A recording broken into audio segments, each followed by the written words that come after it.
Hello everyone, thank you so much for being with me. I'm still with the topic, a heroic solution to all the misery of Islam. Today my comments are about freedom, which is the number one solution for fighting any kind of misery. At the end of my talk in part one, I told you that the key to fighting the misery of Islam is the perfect freedom in Jesus Christ.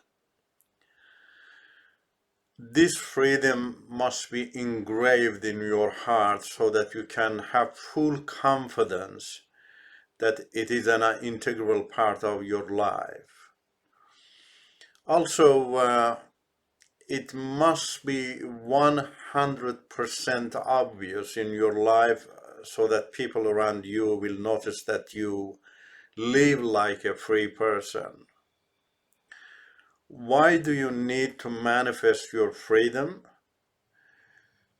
Because nothing is more powerful than the freedom to prove the reality of you being humane. The second reason is only where there is freedom can there be equality of rights so that people can live in harmony. Thirdly, and economically speaking, only freedom makes us interdependent in becoming creative and successful, since the creativity and success of each member of the society means the creativity and success of others. Obviously, lack of this freedom closes the door to all these beauties, but become the root cause of self-centeredness, inequality, and therefore all kind of misery as seen in Islamic societies.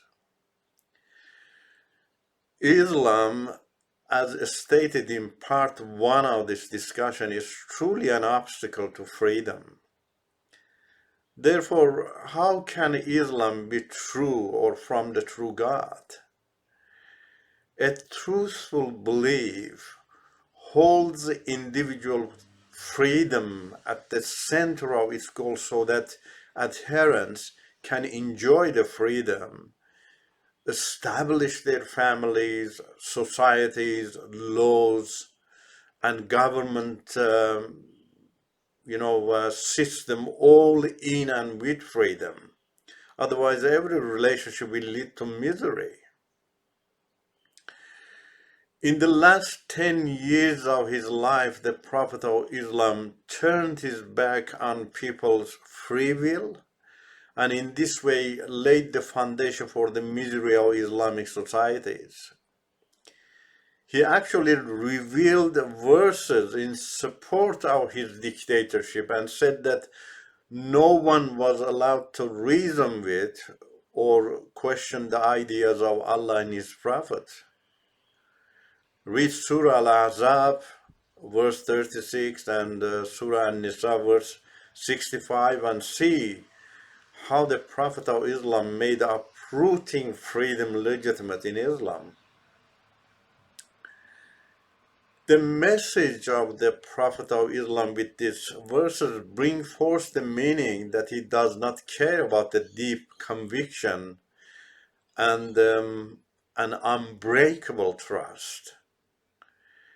He leads people in a way as if no one is able to discover the best or distinguish right from wrong and use his or her instinct for the well-being of his or her own life and the life of others. So therefore, the Prophet of Islam has to choose for people. And that's why nothing mattered for him but a blind surrender and obedience. For this reason, he called his religion Islam, which means surrender. Compare this dictatorial stand and expectation of the Prophet of Islam with the approach of Jesus Christ, who expects people to use their intelligence to find out what the truth is and allow that truth to set them free and enable them to value others with the same freedom and rights as themselves. It is this freedom from Jesus Christ that gives you the genuine and heroic courage to be creative and to succeed in everything and achieve true victory. You do not have this freedom in Islam. And when you do not have freedom, your courage is false and hypocritical. The hypocritical courage that we have read about many times in the 1400-year history of Islam and also seen with our own eyes. Don't you see my motherland, Iran? It is full of hypocritical courage and false victories that the Ayatollahs have fashioned with Islam. You need freedom to see yourself liberated from this false courage and victory. But having this freedom depends on your thirst for freedom and on your capacity to facilitate freedom from the captivity of Islam. If individuals do not have freedom to take control of their hearts, how can they have freedom in their homes and land? Freedom must start from the heart in order to give you confidence and to affect your surroundings.